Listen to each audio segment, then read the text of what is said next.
The morning I discovered that the heirloom was gone felt like the ground had been pulled out from under me. It wasn't just any item, it was the item, the one thing in my possession that connected me to my grandmother, the woman who had been my guiding light in so many ways. It was her necklace, an intricately designed piece of gold and emerald that she had worn in every family photo, for every milestone moment, every joyful occasion. She had always told me, "This necklace isn't just jewelry, it's a story." A story that now, I realized, had been stolen from me. It started when I went to retrieve the necklace from the box where I always kept it. I was planning to wear it to a small gathering with close friends, partly as a way to feel her presence with me, even years after her passing. But as I opened the box, my heart stopped. It was empty. At first, I told myself it had to be somewhere else. Maybe I'd moved it, maybe someone had borrowed it. But no matter where I looked, the necklace was nowhere to be found. Panic quickly set in as I tore through my drawers, the closet, every corner of the house where it might have been misplaced. But deep down, I knew. That necklace had one specific home. I never moved it. I never risked losing it. Someone else had taken it. I went downstairs to ask my mom if she had seen it, hoping against hope that she might offer a simple explanation. Maybe she had taken it to clean it. Maybe she'd put it somewhere for safekeeping. But when I asked, her response stopped me in my tracks. "Oh, that old thing?" she said, not even looking up from her phone. "I sold it." It took me a moment to process what I'd just heard. I blinked, sure I must have misunderstood. "You sold it?" I echoed, my voice shaking.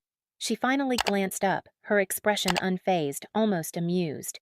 "Yeah, it was just sitting there, gathering dust. I figured you'd thank me later. I got a pretty good price for it." I stared at her, unable to believe what I was hearing. "You sold Grandma's necklace? The one she left for me?" My voice was rising, but she didn't seem to care. She shrugged, dismissing my outrage like it was nothing more than an overreaction. "It's just a necklace," she said. "It's not like you were even wearing it.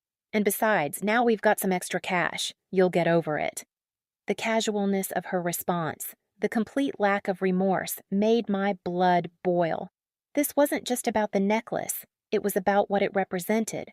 It was about the memories, the stories, the legacy that had been passed down to me, and she had treated it like it was nothing more than a trinket, something to be sold off for convenience. I stormed out of the room, too angry to say anything more. My hands were shaking as I went upstairs, my mind racing. I knew I couldn't let this go. I couldn't let her get away with this. That necklace was mine, and I was going to get it back, no matter what it took. Over the next few days, I started piecing together the clues. My mom, of course, refused to give me any details about where she had sold it. "It's none of your business," she snapped when I pressed her for answers. But I wasn't about to let her stonewall me. I started by checking her bank statements and receipts, pretending I needed them for something else. Sure enough, I found a transaction from a pawn shop just a few days earlier. That was my first lead. The pawn shop wasn't far, so I decided to go in person. My heart was pounding as I walked through the door, the bell above it jingling softly. The place was cramped, with glass cases displaying everything from old coins to antique watches. I approached the counter, trying to steady my voice as I described the necklace. The shop owner gave me a long look before shaking his head. "Sorry, miss," he said. "It's already been sold." I felt like the air had been knocked out of me. "Sold?" I repeated, my voice barely above a whisper. He nodded, offering a half-hearted apology. "It was a beautiful piece. Went fast. But if you want, I can give you the buyer's contact info. They seemed like a collector. Maybe they'll be willing to part with it." It wasn't much, but it was a start. I took the contact information, my mind already racing with ideas for how to approach this mysterious buyer. At the same time, I couldn't shake the anger bubbling inside me. My mom had done this. She had put me in this position, forcing me to chase down something that should never have been taken from me in the first place.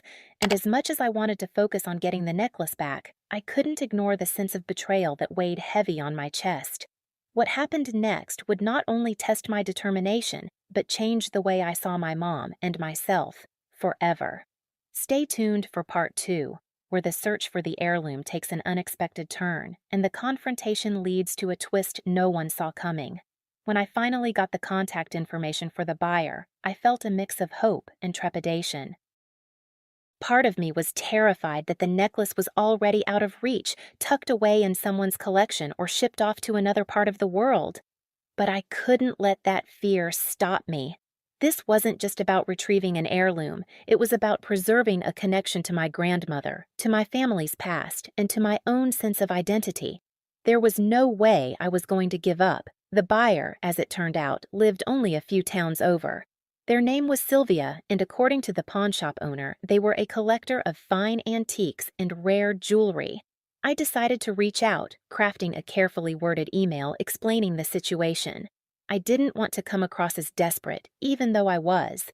Instead, I emphasized the sentimental value of the necklace and why it was so important to me. I attached an old photo of my grandmother wearing it, hoping to tug at Sylvia's heartstrings.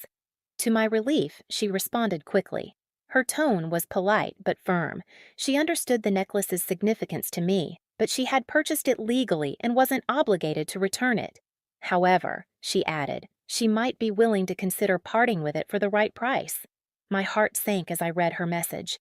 The thought of buying back something that was already mine felt both infuriating and humiliating, but I didn't have a choice. If this was what it took to get the necklace back, so be it. The next step was finding the money. Sylvia's asking price wasn't astronomical, but it was far more than I had on hand. I sold a few personal items, dipped into my savings, and even reached out to a couple of close friends who were willing to lend me small amounts. Every dollar I gathered felt like a tiny victory, a step closer to reclaiming what should never have been taken from me in the first place. A week later, I found myself standing outside Sylvia's house, a charming old Victorian with a garden full of blooming roses. I clutched the envelope of money tightly in my hands, my palms damp with nervous sweat. When Sylvia answered the door, she was nothing like I had imagined. She was warm and gracious, inviting me in and offering me tea as though I were an old friend. The necklace, she explained, was one of the most beautiful pieces she had ever come across, and while she had been reluctant to part with it, my story had resonated with her. When she brought it out, my breath caught in my throat. There it was, my grandmother's necklace gleaming softly in the afternoon light. For a moment I couldn't speak, couldn't move. Seeing it again felt like seeing a piece of my grandmother herself, like she was right there in the room with me. I handed over the envelope and Sylvia placed the necklace in my hands. "Take good care of it," she said with a kind smile. "It's clear it belongs with you." Holding the necklace again filled me with a sense of relief and triumph. But the story wasn't over yet. I still had to face my mom. She needed to know what she had done, not just to me, but to our family's legacy. And she needed to understand that this would be the last time I let her take something from me without consequences. When I got home, I found her in the living room, scrolling on her phone as if nothing had happened. I walked in, holding the necklace out in front of me. "Recognize this?" I asked, my voice calm but firm. She looked up, her eyes widening in surprise. "How did you—" she began, but I didn't let her finish. "I got it back," I said. "Because unlike you, I understand what this necklace means. It's not just jewelry. It's not just something you can sell off because you felt like it. This is our history. This is Grandma's story. And you had no right to take it." For the first time, she looked genuinely uncomfortable. "I didn't think it was that big of a deal," she said, her tone defensive. "I mean, you weren't even wearing it." "That's not the point," I interrupted, my voice rising. "The point is that you decided, without asking me, that something priceless to me was worthless to you. And then you laughed it off like it didn't matter. But it does matter. To me, to our family, and to the memory of the person who gave it to us." She didn't have much to say after that, whether it was guilt, embarrassment, or just a desire to avoid further confrontation. She remained quiet as I turned and walked out of the room. For me, it wasn't about punishing her or making her feel bad. It was about drawing a line, about reclaiming my voice and making it clear that I wouldn't let her disregard my feelings again. The necklace now sits safely in its box, but I wear it more often than I used to. Every time I put it on, I feel a sense of pride, not just in the piece itself, but in the journey it took to get it back. It's a reminder that some things are worth fighting for, that standing up for what matters can lead to strength you didn't know you had. As for my mom, things between us are still complicated. Trust isn't something that can be rebuilt overnight, and I'm not sure it ever will be entirely. But one thing is certain. She knows now that I won't let her dismiss or undermine what's important to me. And in the end, that's a lesson worth learning.